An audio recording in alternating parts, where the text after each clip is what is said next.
삼포 가는 길. 황석영. 영달은 어디로 갈 것인가 궁리해 보면서 잠깐 서 있었다. 새벽의 겨울바람이 매섭게 불어왔다. 밝아오는 아침 햇빛 아래 헐벗은 들판이 드러났고 곳곳에 얼어붙은 시냇물이나 웅덩이가 반사되어 빛을 냈다. 바람 소리가 먼 데서부터 몰아쳐서 그가 섰던 창공을 베면서 지나갔다.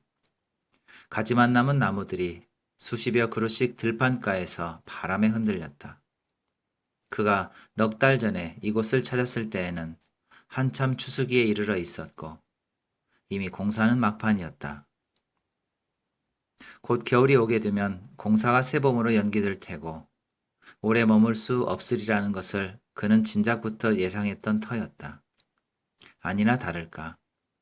현장 사무소가 사흘 전에 문을 닫았고 영달이는 밥집에서 달아날 기회만 노리고 있었던 것이다. 누군가 밭고랑을 지나 걸어오고 있었다. 해가 떠서 음지와 양지의 구분이 생기자 언덕의 그림자나 숲의 그늘로 가려진 곳에서는 언 흙이 부서지는 버석이는 소리가 들렸으나 해가 내려 쪼인 곳은 녹기 시작하여 붉은 흙이 질척해 보였다.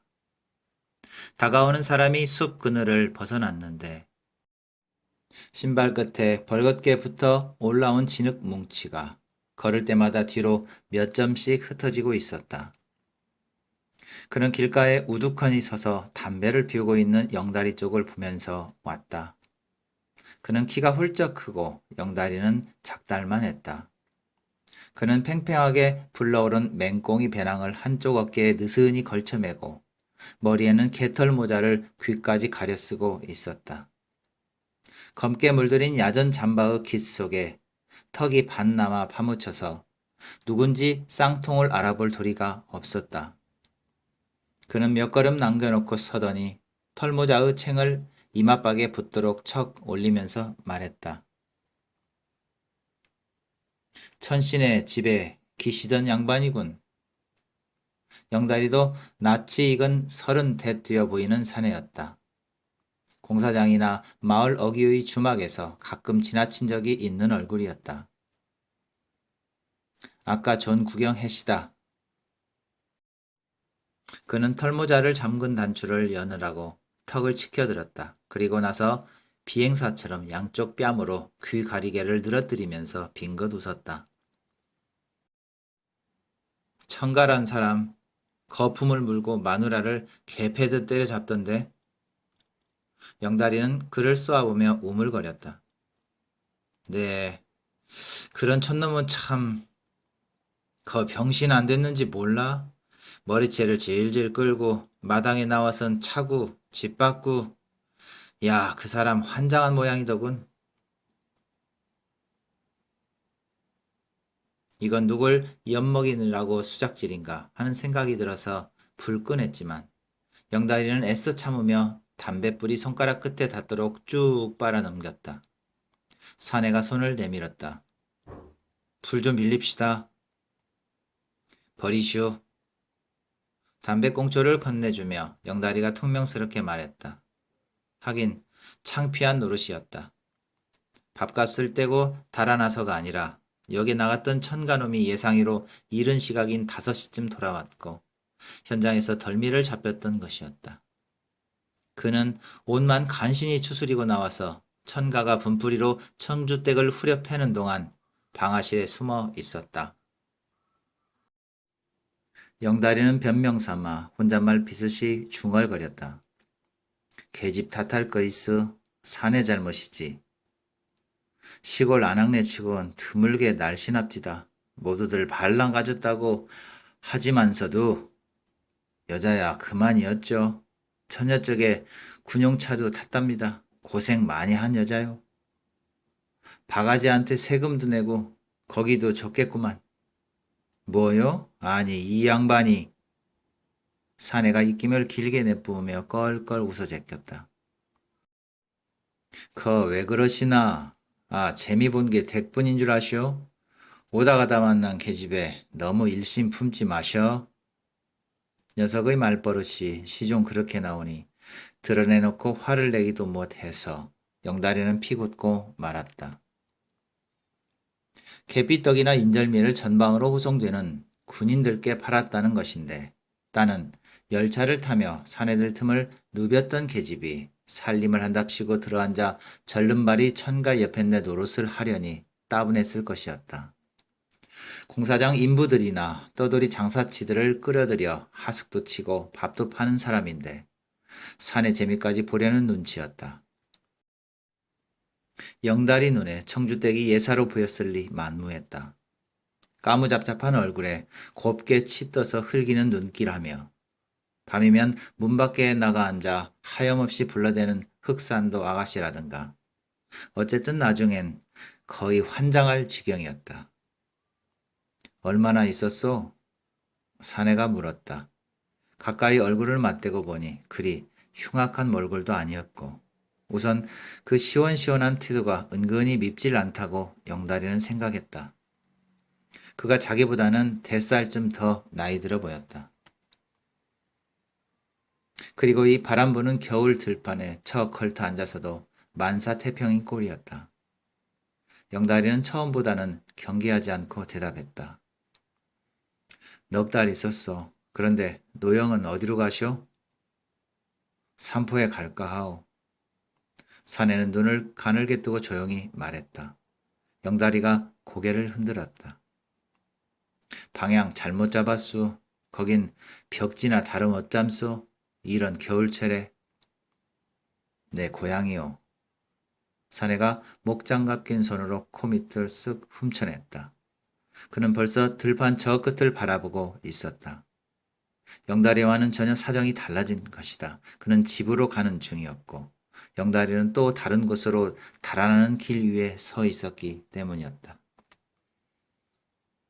참, 집에 가는군요. 사내가 일어나 맹꽁이 배낭을 한쪽 어깨에다 걸쳐매면서 영다리에게 물었다. 어디 무슨 일자리 찾아가시오? 댁은 오라는 데가 있어서 여기 왔었소? 언제나 마찬가지죠. 자, 난 이제 가봐야겠는걸. 그는 뒤도 돌아보지 않고 질척이는 뚝기를 향해 올라갔다. 그가 뚝 위로 올라서더니 배낭을 다른 편 어깨 위로 바꾸고 메고는 다시 하반신부터 차례로 개털모자 끝까지 뚝 너머로 사라졌다. 영다리는 어디로 향하겠다는 별 뾰족한 생각도 나지 않았고 동행도 없이 길을 갈 일이 아득했다. 가다가 도중에 헤어지게 되더라도 우선은 말동무라도 있었으면 싶었다. 그는 멍청이 섰다가 젠걸음으로 사내의 뒤를 따랐다. 영다리는 뚝 위에 뛰어 올라갔다. 사내의 걸음이 무척 빨라서 벌써 차도로 나가는 샛길에 접어들어 있었다. 차도 양쪽에 대빗자루를 거꾸로 박아놓은 듯한 앙상한 포플라들이 줄을 지어 섰는 게 보였다. 그는 뚝 아래로 달려 내려가며 사내를 불렀다. 여보시오, 노형. 그가 멈춰 서더니 뒤를 돌아보고 나서 다시 천천히 걸어갔다.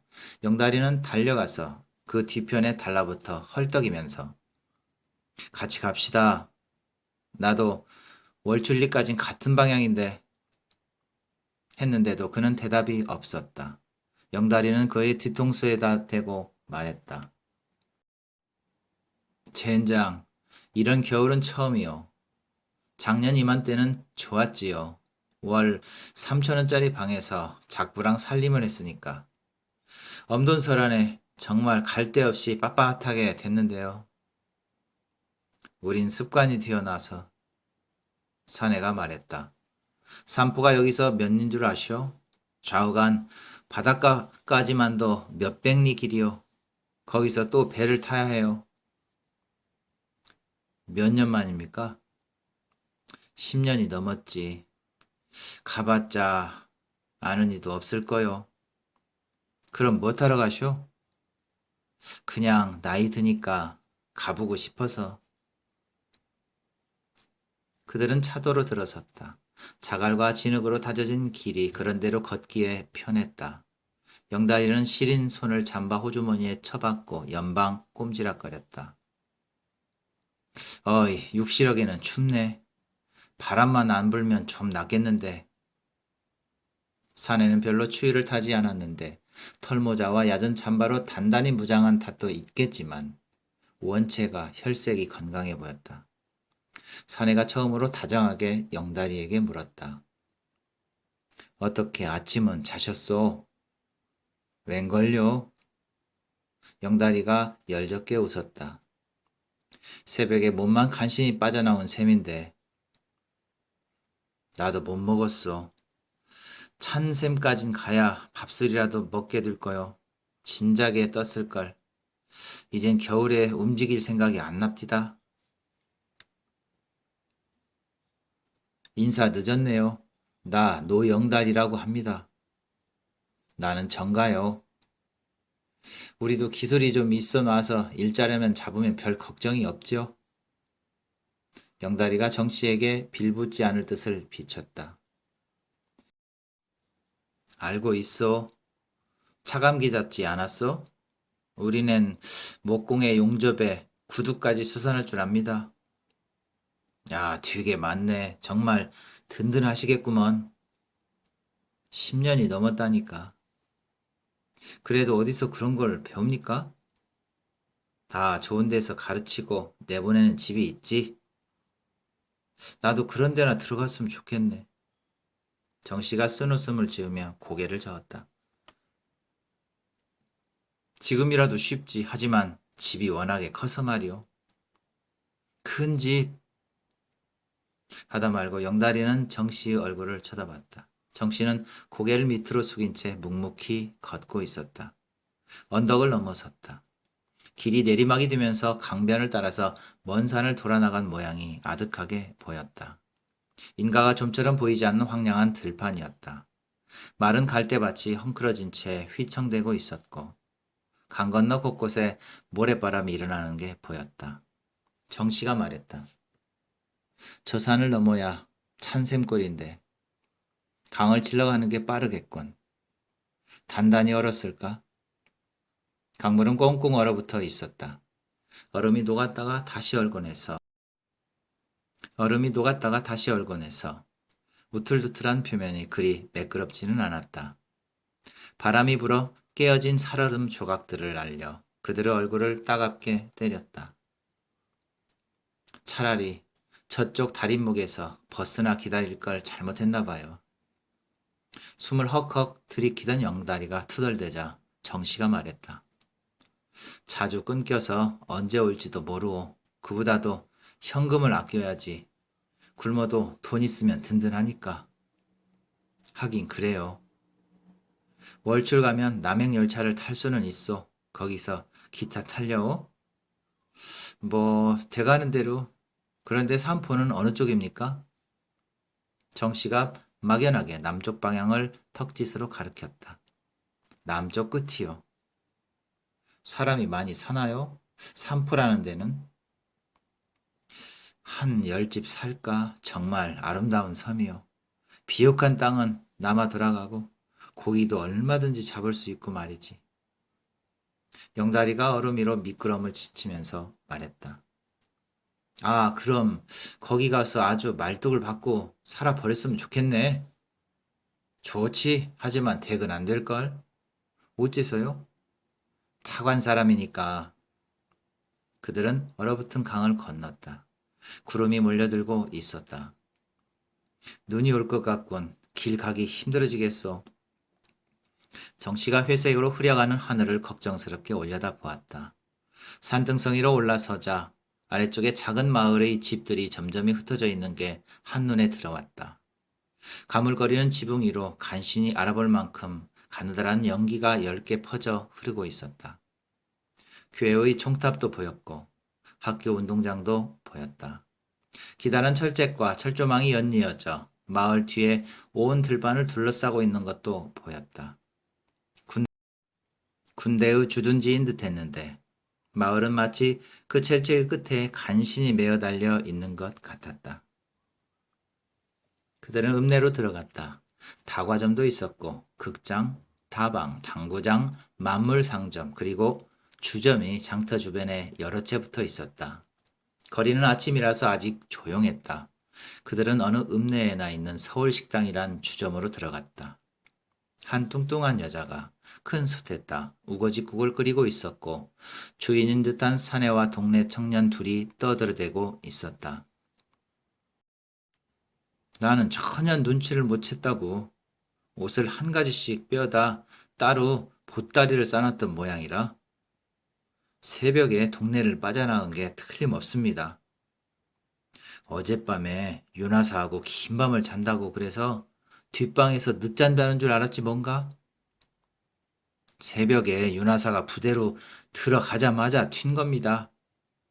옷값에, 약값에, 식비에 돈이 보통 들어간 줄 아나? 빚만 해도 자그마치 5만 원이거든. 영다리와 정씨가 자리에 앉자 그들은 잠깐 얘기를 멈추고 두 낯선 사람들의 행색을 살펴보았다. 영다리는 연탄 난로 위에 두 손을 내려뜨리고 비벼대면서 불을 쪼였다. 정씨가 털모자를 벗으면서 말했다. 국밥 둘만 말아주시오. 네, 좀 늦어져도 별일 없겠죠? 뚱뚱한 여자가 국소대서 얼굴을 들고 미리 웃음으로 얼버무리며 양해를 구했다. 좌우간 맛있게만 말아주시오. 빚이나 뽑아내면 차만 10마이로 길이까지 하려던 참이었어. 아, 뭘 해요? 빨리 가서 역을 지키라니까. 마누라의 호통에 주인 사내가 깜짝 놀란 듯이 어깨를 움츠렸다. 알았다니까. 얼른 갔다 와요. 내 대포 한턱 쓸게. 남자들 셋이 우르르 밀려나갔다. 정씨가 중얼거렸다. 젠장, 그 백화 아저씨라도 있었으면 술이나 옆에서 쳐달랠걸. 큰일이에요. 글쎄 저녁마다 장정들이 몰려오는데. 아가씨 서넛은 있어야지. 색시 많이 두면 공연이 번거로워요. 이런 데서야 반반한 애 하나면 실속이 있죠. 모자라면 꿔다 안 치고. 왜 좀 놀다 갈라우? 내 불러다 줄게. 왜 이러시오? 먼 길 가는 사람이 아침부터 주색 잡다간 저녁에 이 마을서 장사 지내게. 자, 국밥이요. 배추가 아직 푹 삭질 않아서 뻣뻣했으나 그런대로 먹을만 하였다. 정씨가 국물을 허겁지겁 퍼넣고 있는 영달에게 말했다. 작년 겨울에 어디 있었소? 들고 있던 국그릇을 내려놓고 영달이는 언제요? 하고 나서 작년 겨울이라고 재차 말하자 껄껄 웃기 시작했다. 좋았지 정말. 대전 있었습니다. 옥자라는 애를 만났었죠. 그땐 공사장에서 별 볼 일도 없었고 노임도 실했어요. 살림을 했군. 의리 있는 여자였어요. 애도 하나 가질 뻔 했었는데 지난 봄에 내가 실직을 하게 되자 돈 모으면 모여서 살자고 서울로 식무자리를 구해서 떠나갔죠. 하지만 우리 같은 떠돌이가 언약 따위를 지킬 수 있나요? 밤에 혼자 자다가 일어나면 그 애 때문에 남은 밤을 꼬박 새우는 적도 있습니다. 정씨는 흐려진 영달의 표정을 무심하게 쳐다보다가 창밖으로 고개를 돌리고는 조용하게 말했다. 사람이랑 곁에서 오랫동안 두고 보지 않으면 저절로 잊게 되는 법이요. 뒷 안으로 나갔던 뚱뚱이 여자가 호들갑을 떨면서 돌아왔다. 아휴 어쩌나 눈이 올 것 같아. 하늘에 먹구름이 잔뜩 끼고 바람이 부는군. 이놈의 두상이 꼴에 도중에서 가다 말고 돌아올 게 분명하지. 정씨가 뚱뚱보 여자의 계속될 수다를 막았다. 월출까지는 몇 리요? 한 60리 돼요. 버스는 있나요? 오후에 2대쯤 있지요. 2년을 딱 잡아갖고 막차로 돌아올 텐데. 참 어디까지들 가시오? 영다리가 말했다. 바다가 보이는 데까지. 바다? 멀리 가시는군. 요 큰 길로 가실 거요? 정씨가 고개를 끄덕이자 여자는 의자에 궁뎅이를 붙인 채로 앞으로 다가앉았다. 부탁 하나 합시다. 가다가 22쯤 되고 머리는 긴데다 외눈 쌍꺼풀인 계집년을 만나면 케어봐서 좀 잡아오수. 내 현금으로 딱 딱 10,000원 내리다. 정씨가 빙그레 웃었다. 영다리가 자신 있다는 듯이 기세좋게 대답했다. 그렇것이오. 대신에 데려오면 꼭 10,000원을 내야 합니다. 암 내다뿐이요. 예서 하룻밤 푹 묵었다 하시구려. 좋았어. 그들은 일어났다. 문을 열고 나오는 그들의 뒷덜미에다 대고 여자가 소리쳤다. 머리가 길고 외눈 쌍꺼풀이에요. 잊지 마시오. 해가 낮은 구름 속에 들어가 있어서 주위는 누런 색안경을 통해서 내려본 것처럼 뿌옇게 보였다. 바람이 읍내의 신장로 한복판에서 회오리 기둥을 곤두세우고 있었다. 그들은 고개를 쳐박고 신장로를 따라서 올라갔다. 영다리가 담배 한 갑을 샀다. 들판을 스치고 지나가는 바람소리가 날카롭게 들려왔다. 그들이 마을 외곽의 작은 다리를 건널 적에 성긴 눈발이 날리기 시작하더니 허공에 차츰 흰색이 빡빡해졌다. 한 20채 남은 작은 마을을 지날 때쯤 해서는 큰 눈송이를 이룬 한방눈이 펑펑 쏟아져 내려왔다. 눈이 찰지어서 걷기에는 그리 불편하지 않았고 눈보라도 포근한 듯이 느껴졌다. 그들의 모자나 머리카락과 눈썹에 내려앉은 눈 때문에 두 사람은 갑자기 노인으로 변해버렸다. 도중에 그들은 옛 원님의 송덕비를 세운 비각 앞에서 잠깐 쉬어가기로 했다. 그 앞으로 신장로가 두 갈래 갈라져 있었던 것이다. 함석판에 뺑기로 쓴 이정표가 있긴 했으나 녹이 슬고 벗겨져 잘 알아볼 수도 없었다. 그들은 비각 처마 밑에 웅크리고 앉아서 담배를 피웠다. 정씨가 하늘을 올려다보며 감탄했다. 야, 그놈의 눈송이 탐스럽기도 하다. 풍년 들겠어. 눈 오는 모양을 보니 근심 걱정이 싹 없어지는데. 처음엔 기분도 괜찮았지만 요렇게 오다가는 길 가기가 그리 쉽지 않겠는걸. 가는 데까지 가고 내일 또 갑시다. 거기 누가 오는군. 흰 두루마기를 입고 중절모를 깊숙이 내려신 노인이 조심스럽게 걸어오고 있었다. 노인의 모자챙과 접힌 부분 위에 눈이 빙수처럼 쌓여 있었다. 정씨가 일어나 꾸벅하면서 영감님, 길 좀 묻겠습니다요. 물으시오. 월출 가는 길이 아닙니까? 저 윗길입니까? 월출이긴 하지만 제가 있어봐도 아무래도 수월치 않을 거야. 아마 교통도 두절된 모양인데. 아랫길은요? 거긴 월출 쪽은 아니지만 골셋을 지나면 감천이라고 나오지. 영다리가 물었다. 감천에 철도가 탔습니까? 다탐하다. 그럼 감천으로 가야겠구만. 정씨가 인사를 하자 노인은 눈이 가득 쌓인 모자를 위로 들어 보였다. 노인은 윗길 쪽으로 가다가 마을을 향해 꺾어졌다. 영다리는 비각 처마 끝에 회색으로 퇴색한 채 메어져 있는 새끼줄을 끊어냈다. 그가 반으로 끊은 새끼줄을 정씨에게도 권했다. 간발치고 갑시다. 견뎌낼까? 새끼줄로 간발을 친 두 사람은 걸음에 한결 자신이 갔다. 그들은 아랫길로 접어들었다. 길은 차츰 좁아졌으나 소 달구지 한 대쯤 지날 만한 길은 그런대로 계속되었다. 길 옆은 개천과 자갈밭이었고 눈이 한꺼풀 덮여 있었다. 뒤를 돌아보면 길 위에 두 사람의 발자국이 줄기차게 따라왔다. 마을 하나를 지났다. 그들은 눈 위로 이리저리 뛰어다니는 아이들과 개들 사이로 지나갔다. 마을의 가게 유리창마다 성에가 두껍게 덮여 있었고 창 너머로 사람들의 목소리가 들려왔다. 두 번째 마을을 지날 땐 눈발이 차츰 거쳐갔다. 그들은 구멍가게에서 소주 한 병을 깠다. 속이 화끈거렸다. 털썩, 털썩. 눈 떨어지는 소리만이 가끔씩 들리는 송림사이를 지나는데 뒤에 처져서 걷던 영다리가 주섬 서면서 말했다.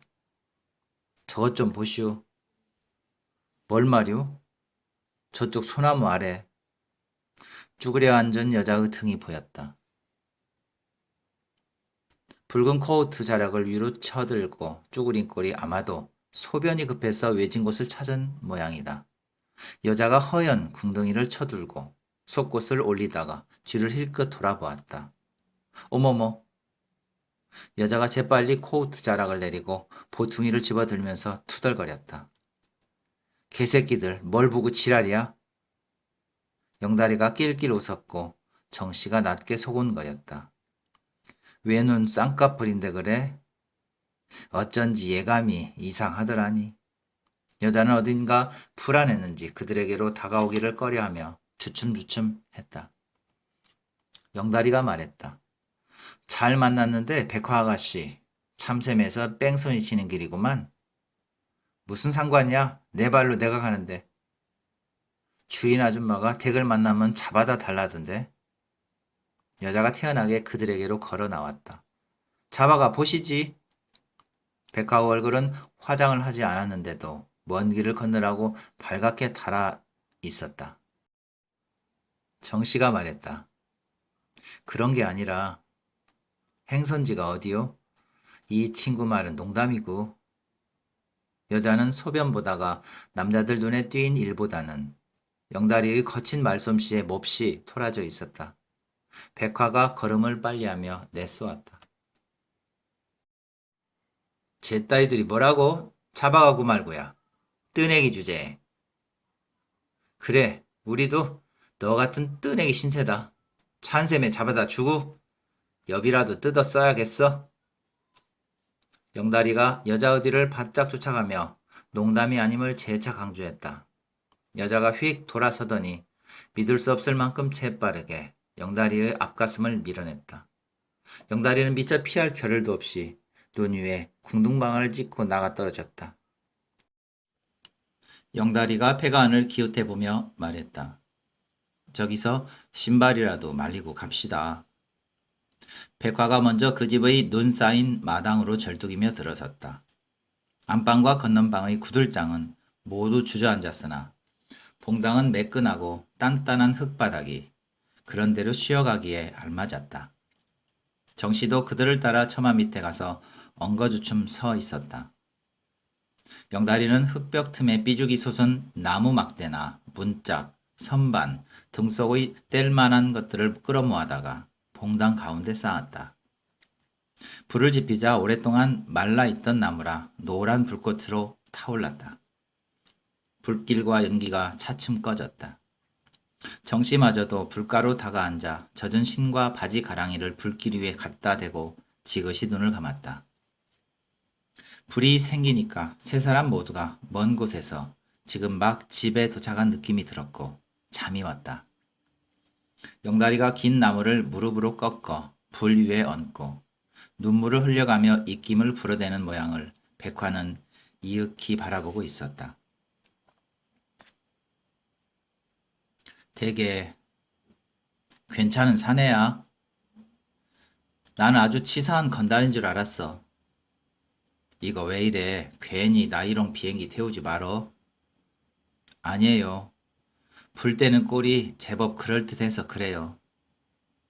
정씨가 싱글벙글 웃으면서 영달하게 말했다. 저런 무딘 사람 같으니. 이 아가씨가 자네한테 반했다. 그 말이야. 괜히 그러지 마시오. 나도 과거에 연애해 봤소. 계집년이란 사내가 쇠 빠지게 해줘도 조금 벌릴까 말까 한단 말입니다. 이튿날 해만 뜨면 말짱 헛것이지. 어머머? 어디 가서 하루살이 연애만 해본 모양이네? 여보세요. 화류계 연애가 아무리 돈에 온다지만 한번 붙으면 순정이 무서운 거예요. 내가 처음 이 길 들어서서 독하게 사랑해 본 적도 있었어요. 지붕 위에 눈이 녹아서 투덕투덕 바닥 위에 떨어지기 시작했다. 여자는 나무 막대기를 불 속에 넣고 휘저으면서 갑자기 새초만 얼굴이 되었다. 불길에 비친 백화의 얼굴은 제법 고왔다. 그런데 몇 명이었는지 알아요? 8명이었어요. 진짜 화류계 연애로구만. 들어봐요. 사실은 그 8사람이 모두 한 사람이나 마찬가지였거든요. 백화는 주점 갈매기집에서 나날을 생각했다. 그 여자는 날마다 툇마루에 걸터 앉아서 철조망의 네 귀퉁이에 높다란 막루가 서 있는 군대 감옥을 올려다 보았던 것이다. 언덕 위에 흰 뺑기로 칠한 반달형 퀸센 막사와 바라크가 늘어서 있었고 주위에 코스모스가 만발해 있어 그 안에 철장이 있고 죄지은 사람들이 하루 종일 무릎을 꿇고 있으리라고는 믿어지질 않았다. 하루에 한 번씩 긴 구령 소리에 맞춰서 붉은 줄을 친 군복에 빡빡 깎은 머리의 군 죄수들이 바깥으로 몰려나왔다. 죄수들이 일렬로 서서 세면과 용변을 보는 모습이 보였었다. 그들은 간혹 대여섯 명씩 무장현병의 감시를 받으며 작업을 하러 내려오는 때도 있었다. 등에 커다란 광주리를 메고 고개를 숙인 채로 그들은 줄을 지어 걸어왔다. 처음에 부산에서 잘못 소개를 받아 술집으로 팔렸었지요. 거기에 갔을 땐 벌써 될듯하는 시기여서 겁나는 것도 없었고요. 나이는 어렸지만 인생살이가 고달프다는 것도 깨달았단 말이에요. 어느 날 그들은 마을의 재방공사를 돕기 위해서 30여 명이 내려왔다. 출감이 멀지 않은 사람들이라 성깔도 부리지 않았고 마을 사람들도 그리 경원하지 않았다. 그들이 밖으로 작업을 나오면 길을 쓰고 찾는 것은 물론 담배였다. 백화는 담배 2갑을 사서 그들 중의 얼굴이 해사한 죄수에게 쥐어주었다. 작업하는 열흘간 백화는 그들의 담배를 댔다. 날마다 그 어려배는 죄수 손에 몰래 쥐어주고는 했다. 다음부터 백화는 음식을 장만해서 감옥 면회실로 그를 만나러 갔다. 옥바라지 2달 만에 그는 이등병 계급장을 달고 백화를 만나러 왔다. 하룻밤을 같이 보내고 병사는 전속지로 떠나갔다. 그런 식으로 8사람을 옥바라지 했어요. 1달, 2달 하다 보면 그이는 앞사람들처럼 하룻밤을 지내고 떠나가곤 했어요. 백화는 그런 일 때문에 갈매기 집에 있던 시절 옷 한 가지도 못해 입었다.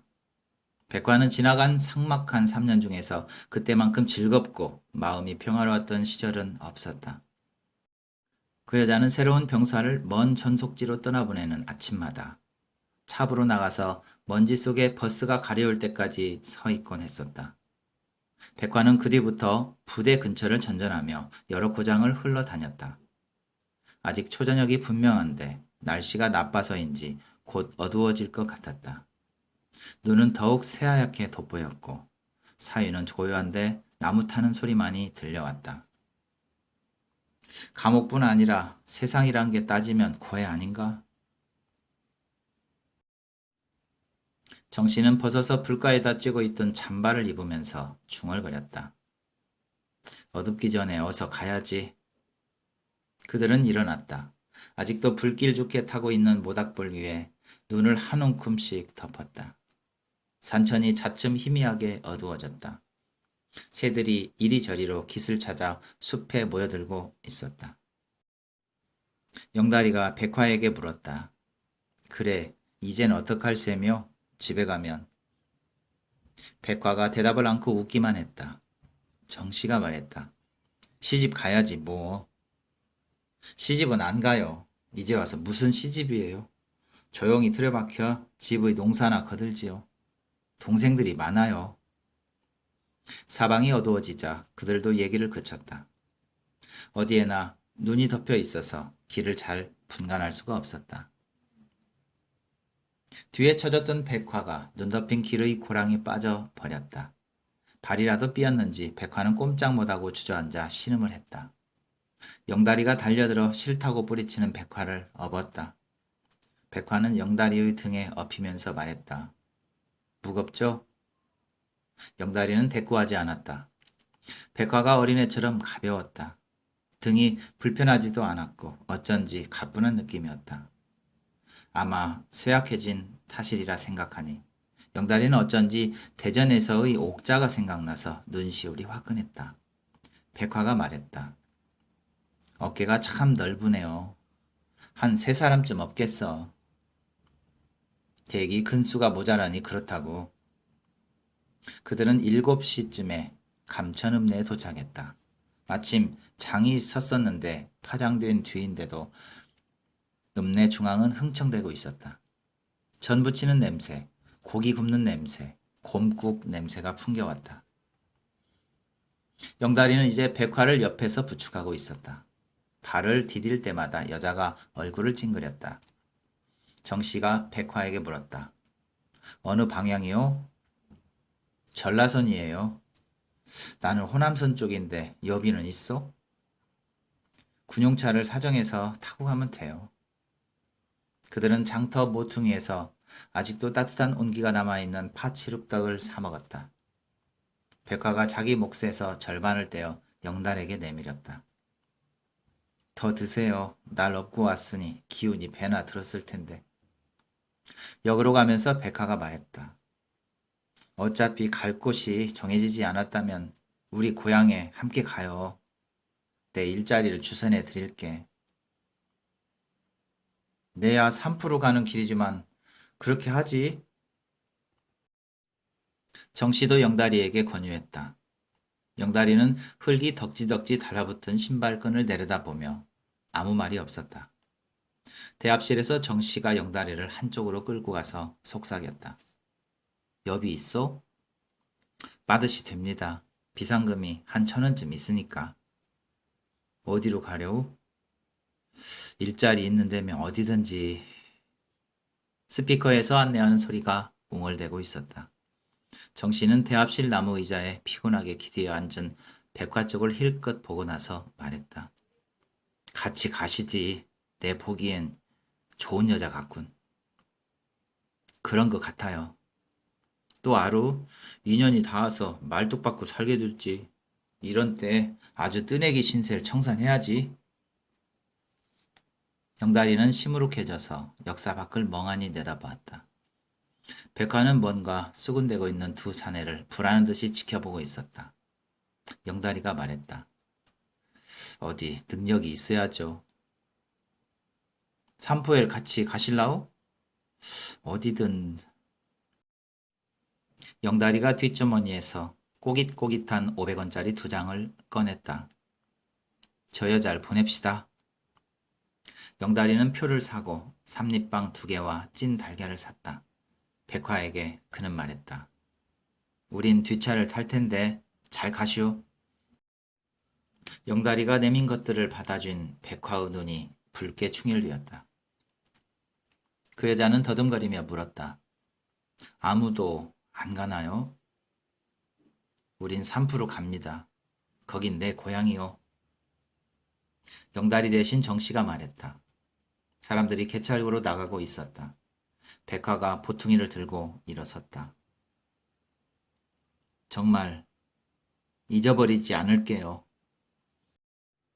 백화는 개찰구로 가다가 다시 돌아왔다. 돌아온 백화는 눈이 젖은 채 웃고 있었다. 내 이름 백화가 아니에요. 본명은요, 이점례예요. 여자는 개찰구로 뛰어나갔다. 잠시 후에 기차가 떠났다. 그들은 나무 의자에 기대어 1시간쯤 잤다. 깨어보니 대합실 바깥에 다시 눈발이 흩날리고 있었다. 기차는 연착이었다. 밤차를 타려는 시골 사람들이 의자마다 가득 차 있었다. 두 사람은 말없이 담배를 나눠 피웠다. 먼 길을 걷고 나서 잠깐 눈을 붙였더니 더욱 피로해졌던 것이다. 영다리가 혼잣말로 쳇, 며칠이나 견디나? 뭐라고? 아니요, 백화란 여자 말이요. 저런 애들 한 사날도 시골 생활 못 배겨나요. 사람 나름이지만 하긴 그럴 거요. 요즘 세상에 일이년한으로 인정이 획 변해가는 판인데.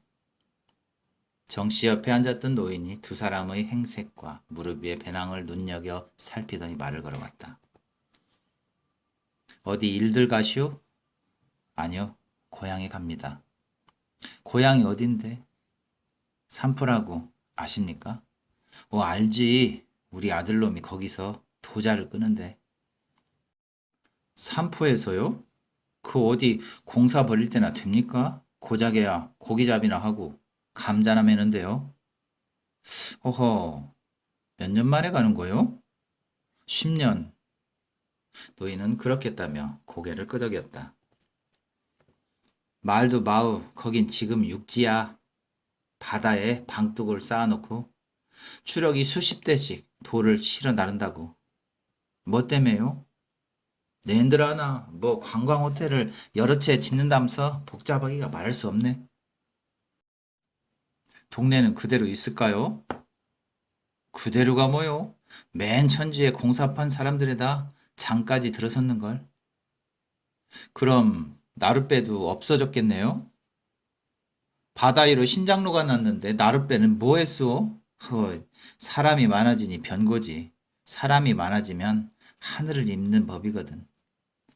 작정하고 벼르다가 찾아가는 고향이었으나 정씨에게는 풍문마저 낯설었다. 옆에서 잠자코 듣고 있던 영다리가 말했다. 잘 됐군. 우리 거기서 공사판 일이나 잡읍시다.